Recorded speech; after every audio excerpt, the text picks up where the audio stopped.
Hello guys, welcome to another new class. তো আজকের ক্লাসে আমরা আলোচনা করব ভারতবর্ষ ও ভারতবর্ষের প্রতিবেশী দেশসমূহ নিয়ে। আজকের যে আমাদের ক্লাসের টপিক, এটা কিন্তু ভূগোলের মধ্যেও পড়ে, আবার স্ট্র্যাটেজিকের মধ্যেও পড়ে। তো যাই হোক, আজকের এই যে টপিক নিয়ে আমরা আলোচনা করব, এই টপিকটা হচ্ছে আমাদের আপকামিং যে ডাব্লিউবিপিএসসি ক্লার্কশিপ এক্সাম আছে এবং রাজ্য সরকারের আরও বিভিন্ন পরীক্ষা আছে। এছাড়াও কেন্দ্র সরকারের যে বিভিন্ন পরীক্ষা আছে, বিশেষ করে এসএসসি, জিডি, এমটিএস, এই ধরনের পরীক্ষার জন্য কিন্তু খুবই গুরুত্বপূর্ণ। তো আমরা আজকের ক্লাসে আমরা আলোচনা করব ভারতবর্ষ ও ভারতবর্ষের প্রতিবেশী দেশসমূহ নিয়ে এবং ভারতবর্ষের আন্তর্জাতিক সীমানা নিয়ে। তো তোমরা ক্লাসটা শুরু থেকে শেষ পর্যন্ত দেখবে। ক্লাস শুরু করার আগে কতগুলো ব্যাপার তোমাদের ক্লিয়ার করতে হবে, যে প্রতিবেশী দেশ জিনিসটা কী এবং আন্তর্জাতিক সীমানা ব্যাপারটা কী। তো প্রথমে যে ব্যাপারটা হচ্ছে প্রতিবেশী দেশ। প্রতিবেশী দেশ হচ্ছে কোনো রাষ্ট্রের বা কোনো দেশের ঠিক পার্শ্ববর্তী যে দেশ বা রাষ্ট্র থাকে, সেই দেশগুলোই কিন্তু প্রতিবেশী দেশ বা প্রতিবেশী রাষ্ট্র বলা হয়। অর্থাৎ যদি আমরা বলি যে এখানে একটা দেশ আছে, এটা মনে করো একটা দেশ, এর পাশে, এর ঠিক পাশে যে সকল দেশ থাকবে, সেই দেশগুলো কিন্তু এই দেশের প্রতিবেশী দেশ হয়ে যাবে। অর্থাৎ তোমরা বলতে পারো যে তোমাদের যদি এখানে বাড়ি থাকে, তোমাদের বাড়ির ঠিক পার্শ্ববর্তী যে বাড়িটা থাকবে, যে সেই বাড়িটা কিন্তু তোমাদের প্রতিবেশী বাড়ি। এটা যদি তোমাদের বাড়ি হয়, ঠিক তার পাশে যে বাড়িটা, সেটা কিন্তু তোমাদের প্রতিবেশী বাড়ি। আবার এই সাইডেও যদি ঠিক পাশে থাকে, সেটাও কিন্তু তোমাদের প্রতিবেশীর বাড়ি হয়ে যাচ্ছে, অর্থাৎ ঠিক পাশেই অবস্থিত। আবার যদি এইখানে যে বাড়িটা থাকবে, সেটাকে কিন্তু তোমরা কখনোই প্রতিবেশী বাড়ি বলতে পারো না। সেটাকে বলতে পারো একই পাড়ার বাড়ি, বাট কখনোই প্রতিবেশী বাড়ি বলতে পারো না। প্রতিবেশী হচ্ছে ব্যাপারটা ঠিক পাশেই অবস্থিত। তো হচ্ছে ব্যাপার প্রতিবেশী দেশ, যে কোনো দেশের পার্শ্ববর্তী যে দেশ থাকে, সেই দেশগুলোকে আমরা প্রতিবেশী দেশ বলি। আর এবার হচ্ছে আন্তর্জাতিক সীমানা ব্যাপারটা কি। তো আন্তর্জাতিক সীমানা বা ইন্টারন্যাশনাল বর্ডার হচ্ছে কোনো দেশের সাথে অন্য দেশের যে বর্ডার বা সীমানা থাকে, সেটাই হচ্ছে আন্তর্জাতিক বর্ডার বা আন্তর্জাতিক সীমানা। মনে করো এই একটা দেশ, আর পাশে হচ্ছে এই একটা দেশ। এবার দুটো দেশের মাঝখানে যে বর্ডারটা থাকবে, এটাই হচ্ছে ইন্টারন্যাশনাল বর্ডার। একটি দেশের একাধিক দেশের সাথে আন্তর্জাতিক বর্ডার থাকতে পারে। মনে করো এই একটা দেশ, এই দেশের সাথে যেমন এই দেশের আন্তর্জাতিক বর্ডার এটা, আবার এই দেশের সাথে আবার যদি এই দিকে কোনো প্রতিবেশী দেশ থাকে, তাহলে কিন্তু এই দেশের সাথে এই দেশের আন্তর্জাতিক বর্ডার হয়ে যাবে এই পার্টটা। কোনো দেশের সাথে অন্য দেশের যে সীমানা থাকে, সেটাই হচ্ছে আন্তর্জাতিক সীমানা বা ইন্টারন্যাশনাল বর্ডার। তো আশা করি তোমাদের ক্লিয়ার হয়ে গেল প্রতিবেশী দেশ এবং আন্তর্জাতিক সীমানা ব্যাপারটা কি। তো চলো আজকে আমাদের টপিকে ঢোকা যাক। তো এখানে দেখো ভারতের আন্তর্জাতিক সীমানা ও প্রতিবেশী দেশসমূহ। ভারতের মোট নয়টি প্রতিবেশী দেশ রয়েছে, যাদের সাথে ভারতের আন্তর্জাতিক সীমানা রয়েছে। ভারতবর্ষের 9টি প্রতিবেশী দেশ রয়েছে, যেগুলি হলো বাংলাদেশ, নেপাল, ভুটান, চীন, মায়ানমার, আফগানিস্তান, পাকিস্তান, শ্রীলঙ্কা ও মালদ্বীপ। তো এখানে যদি তোমরা ম্যাপে দেখো, ডার্ক ব্লু কালারের যে পার্টটা হচ্ছে, এটা হচ্ছে আমাদের ইন্ডিয়া। তো ইন্ডিয়ার প্রতিবেশী দেশ, যে আমরা বললাম 9টা প্রতিবেশী দেশ, তো প্রতিবেশী দেশ আমরা যদি এখান থেকে শুরু করি, দেখো ইন্ডিয়ার ঠিক পাশেই রয়েছে পাকিস্তান। আবার এই দিক থেকে যদি দেখো, এই দিকে ইন্ডিয়ার ঠিক পাশেই রয়েছে আফগানিস্তান। আবার এই দিকে যদি দেখো, ইন্ডিয়ার ঠিক পাশেই রয়েছে চীন। আবার এইখানে রয়েছে নেপাল, এইখানে রয়েছে ভুটান, এবং এইদিকে মায়ানমার, এবং এখানে বাংলাদেশ। আর এই দিকে হচ্ছে শ্রীলঙ্কা, যার সাথে ভারতের কি সামুদ্রিক সীমানা রয়েছে, স্থল সীমানা কিন্তু না। আর এই দিকে দেখতে পাচ্ছ মালদ্বীপসের সাথেও কিন্তু ভারতের সামুদ্রিক সীমানা রয়েছে। এবার হচ্ছে আন্তর্জাতিক সীমানা। তো এই দিকে হচ্ছে ইন্ডিয়া, আর ইন্ডিয়ার ঠিক পাশেই অবস্থিত পাকিস্তান। তো ইন্ডিয়া আর পাকিস্তানের মাঝখানে যে এই যে বর্ডারটা, এটা কিন্তু হয়ে যাচ্ছে ইন্ডিয়া আর পাকিস্তানের বর্ডার, এবং এটা কিন্তু ইন্ডিয়া আর পাকিস্তানের মধ্যে আন্তর্জাতিক সীমানা বা ইন্টারন্যাশনাল বর্ডার। আবার এইখানে দেখতে পাচ্ছ, এইখানে হচ্ছে আফগানিস্তান আর ইন্ডিয়ার সাথে কিন্তু এইবারটাতে আন্তর্জাতিক সীমানা রয়েছে, ভারত এবং আফগানিস্তানের মাঝখানে। আর এই দিকে এখান থেকে শুরু করে এই দিকটা কিন্তু চীনের সাথে ভারতের আন্তর্জাতিক সীমানা রয়েছে। আবার এই সাইডে এখানে অরুণাচল প্রদেশের এই দিকে, এটা ভারতের অরুণাচল প্রদেশের এই সাইডটা পড়ে, এই দিকেও কিন্তু ভারতের সাথে চীনের আন্তর্জাতিক সীমানা রয়েছে। আবার এই দিকে নেপালের সাথে ভারতের আন্তর্জাতিক সীমানা রয়েছে। আর এই দিকে রয়েছে ভুটানের সাথে ভারতের আন্তর্জাতিক সীমানা, আর এই দিকে রয়েছে মায়ানমার আর ভারতের আন্তর্জাতিক সীমানা, আর এই দিকে রয়েছে ভারত আর বাংলাদেশের আন্তর্জাতিক সীমানা। বলতে গেলে কিন্তু পুরো বাংলাদেশটাকেই ইন্ডিয়া 3 দিক থেকে ঘিরে রেখেছে। এবার দেখো এখানে ডিটেলসে বলা রয়েছে ভারতবর্ষের আন্তর্জাতিক সীমানা ও প্রতিবেশী দেশসমূহ। তো প্রথমে দেখো ভারতবর্ষের মোট 9টি প্রতিবেশী দেশ রয়েছে, যেটা আমরা আলোচনা করলাম, যাদের সাথে ভারতের আন্তর্জাতিক সীমানা রয়েছে। এর মধ্যে 7টি দেশের সঙ্গে স্থল সীমানা রয়েছে এবং 2টি দেশের সঙ্গে সামুদ্রিক সীমানা রয়েছে। তো আবার যদি আমরা ম্যাপে ফিরে আসি তাহলে কিন্তু দেখতে পারবো এই যে এইখানে 7টি দেশের সাথে যে স্থল সীমানা রয়েছে ভারতের, এই যে এই এই এই অংশগুলো, এগুলো কিন্তু জল অর্থাৎ সমুদ্র। যদিও এটা মানে সাদা আছে কিন্তু এটা হচ্ছে একটা সমুদ্র। তাহলে প্রথমে হচ্ছে পাকিস্তানের সাথে 1 নম্বর, তারপরে এই দিকে দেখতে পাচ্ছ আফগানিস্তানের সাথে স্থল সীমানা রয়েছে ভারতের 2 নম্বর, এই দিকে চীন 3 নম্বর, নেপালের সাথে রয়েছে 4 নম্বর, এরপর ভুটানের সাথে রয়েছে 5 নম্বর, মায়ানমারের সাথে রয়েছে 6 নম্বর এবং বাংলাদেশের সাথে রয়েছে 7 নম্বর। এই 7টি প্রতিবেশী দেশের সাথে কিন্তু ভারতের স্থল সীমানা রয়েছে, আর বাকি 2টো দেশের সাথে ভারতের সামুদ্রিক সীমানা রয়েছে। সেই প্রতিবেশী দেশগুলো হচ্ছে শ্রীলঙ্কা, বলতে পারো 8 নম্বর, আর এই দিকে হচ্ছে মালদ্বীপস 9 নম্বর। এই শ্রীলঙ্কার সাথে ভারতের কিন্তু সামুদ্রিক সীমানা রয়েছে, এটা হচ্ছে সামুদ্রিক সীমানা শ্রীলঙ্কা আর ভারতের মাঝখানে, আর এইদিকে মালদ্বীপস আর ভারতের মাঝখানে সামুদ্রিক সীমানা হচ্ছে এটা।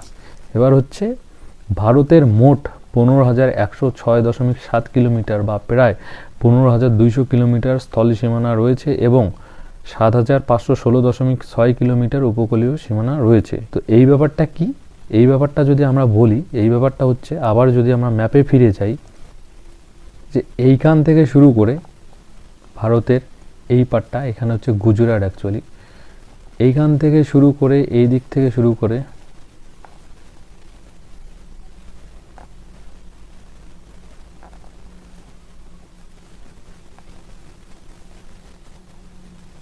এই দিক থেকে এই দিক, এদিক এদিক,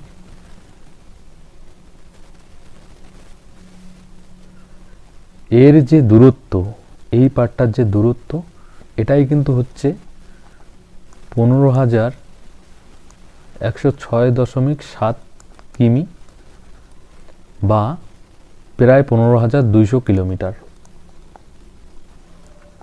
অর্থাৎ এইখান থেকে শুরু করে এই পর্যন্ত যে ভারতের যে স্থল সীমানা রয়েছে, এর দূরত্ব হচ্ছে 15,106.7 কিলোমিটার বা প্রায় 15,200 কিলোমিটার। আবার এখান থেকে শুরু করে এদিক থেকে, অর্থাৎ সামুদ্রিক যে পাটটা আছে ভারতের উপকূলীয় পাটটা, এখান থেকে এই পর্যন্ত, অর্থাৎ এইখান থেকে শুরু করে এই পর্যন্ত যে দূরত্ব, এই যে উপকূলীয় পাটটা, ভারতের উপকূলীয় পাটটার যে দূরত্ব, এটা হচ্ছে 7,516.6 কিলোমিটার দীর্ঘ। এরপর দেখো ভারতের আন্তর্জাতিক স্থল সীমানা। ভারতের সঙ্গে যে 7টি দেশের আন্তর্জাতিক স্থল সীমানা রয়েছে সেগুলি হলো, যদিও আমরা আগেই কিন্তু ম্যাপের মধ্যে দেখলাম, তো ভারতের সাথে যে 7টি দেশের স্থল সীমানা রয়েছে সেটা হচ্ছে পাকিস্তান, আফগানিস্তান, চীন, নেপাল, ভুটান, মায়ানমার ও বাংলাদেশ। তো এইবার ডিটেলসে আমরা দেখি। তো প্রথমেই দেখো পাকিস্তান। ভারত ও পাকিস্তানের মধ্যে 3,323 কিলোমিটার দীর্ঘ আন্তর্জাতিক সীমানা রয়েছে। অর্থাৎ ভারত আর পাকিস্তান যে আছে, এইখানে যদি তোমরা ম্যাপে দেখো, এই যে এইটা হচ্ছে ইন্ডিয়া আমাদের, আর এটা হচ্ছে পাকিস্তান।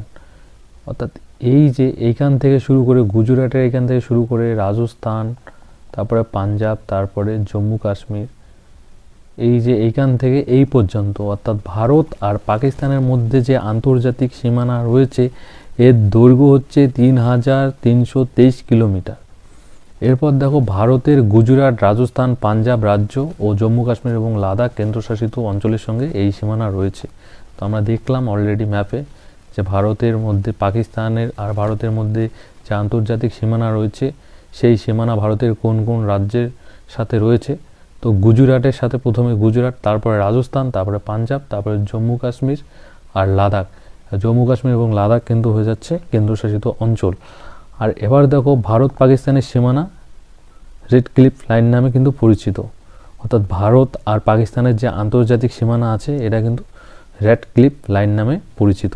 এটা কিন্তু বিভিন্ন পরীক্ষায় জানতে চায় যে ভারত এবং পাকিস্তানের সীমানা কী নামে পরিচিত, অথবা এটা জানতে চায় যে রেড ক্লিফ লাইন কোন দুটি দেশের মধ্যে আন্তর্জাতিক সীমানাকে বোঝায়। তো এই ব্যাপারটা কিন্তু তোমরা জেনে রাখবে যে ভারত এবং পাকিস্তানের সীমানা রেড ক্লিফ লাইন নামে পরিচিত।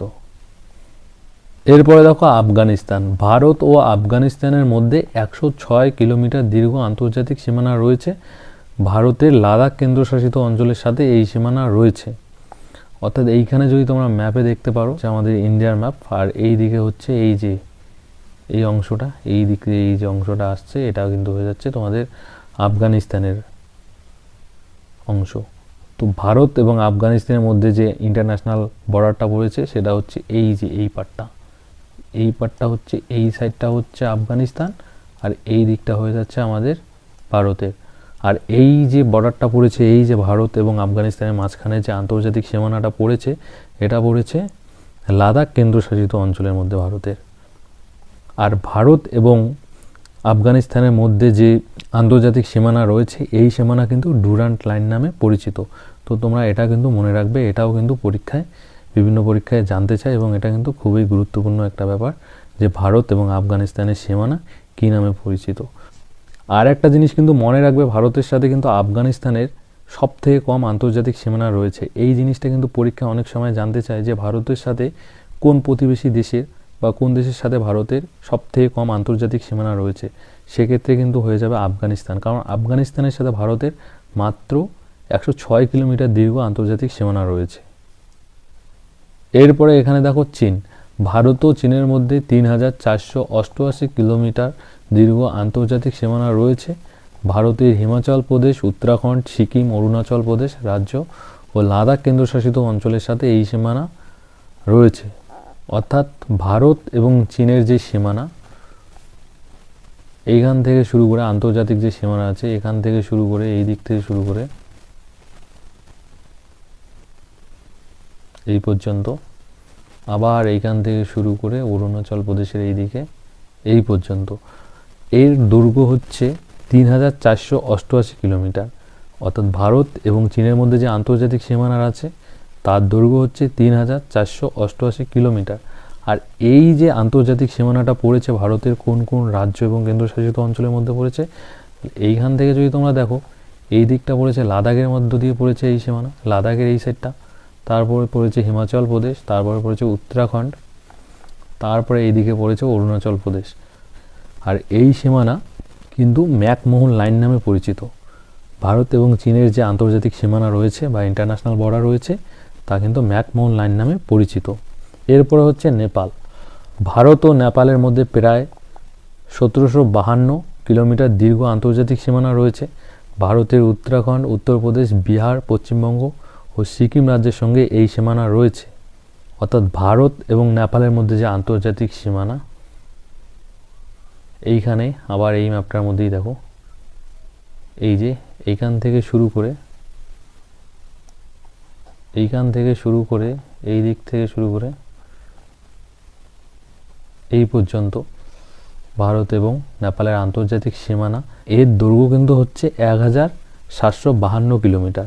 এবং ভারতের যে যে রাজ্যগুলোর মধ্যে এই সীমানা পড়েছে সেগুলি হলো উত্তরাখণ্ড, উত্তরপ্রদেশ, বিহার, ওয়েস্ট বেঙ্গল এবং সিকিম। এবার হচ্ছে ভুটান। ভারত ও ভুটানের মধ্যে 699 কিলোমিটার দীর্ঘ আন্তর্জাতিক সীমানা রয়েছে। ভারতের সিকিম, পশ্চিমবঙ্গ, অরুণাচল প্রদেশ ও আসাম রাজ্যের সঙ্গে এই সীমানা রয়েছে।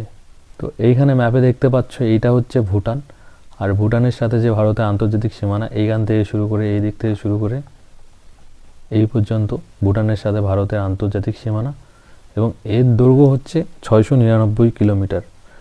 আর এইখানে হচ্ছে কোন কোন রাজ্যগুলো পড়েছে এই আন্তর্জাতিক ভারত এবং ভুটানের আন্তর্জাতিক সীমানার মধ্যে।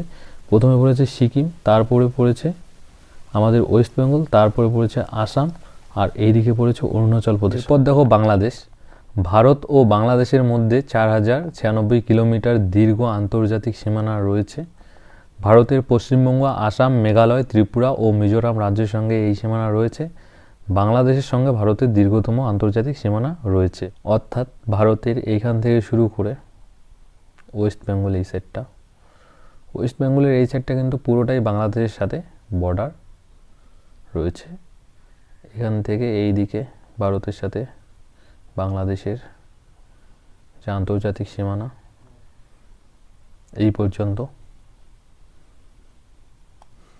অর্থাৎ এইখান থেকে শুরু করে এই পর্যন্ত ভারতের সাথে যে বাংলাদেশের আন্তর্জাতিক সীমানা, এর দৈর্ঘ্য কিন্তু হচ্ছে 4096 কিলোমিটার, যা কিন্তু ভারতবর্ষের সবথেকে দীর্ঘ আন্তর্জাতিক সীমানা কোনো দেশের সাথে।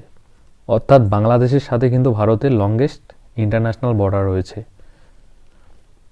আর এই বর্ডারের মধ্যে যে ভারতের রাজ্যগুলো পড়েছে, প্রথমে আমাদের ওয়েস্ট বেঙ্গল পড়েছে, তারপরে আসাম, মেঘালয়, ত্রিপুরা এবং মিজোরাম।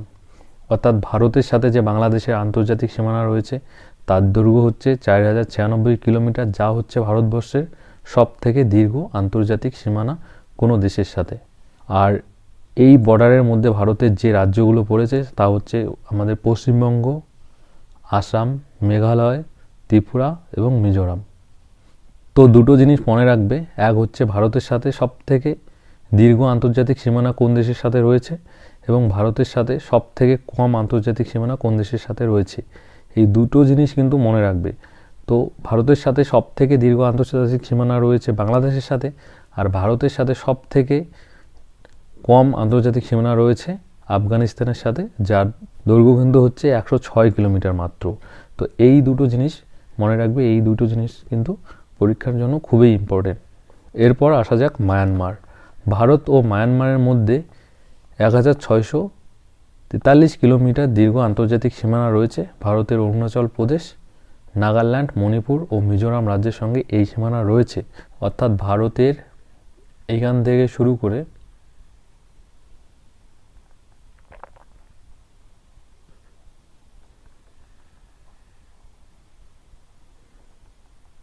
এই পর্যন্ত এর দৈর্ঘ্য কিন্তু হচ্ছে 1643 কিলোমিটার।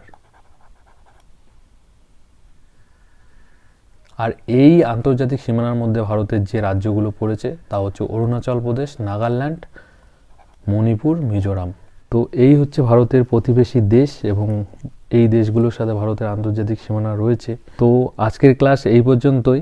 আর এই টপিকটা কিন্তু শেষ হলো না, এর পরবর্তী ভিডিওতে কিন্তু আমরা ভারতবর্ষের প্রতিবেশী যে দেশগুলো আছে তাদের কিন্তু বিস্তারিত আলোচনা করব। তো অবশ্যই তোমরা চ্যানেলটাকে সাবস্ক্রাইব করবে এবং পাশের বেল আইকনটা প্রেস করে রাখবে, তাহলে পরবর্তী ক্লাসের ভিডিও যখন আপলোড হবে তোমাদের কাছে নোটিফিকেশন পৌঁছে যাবে।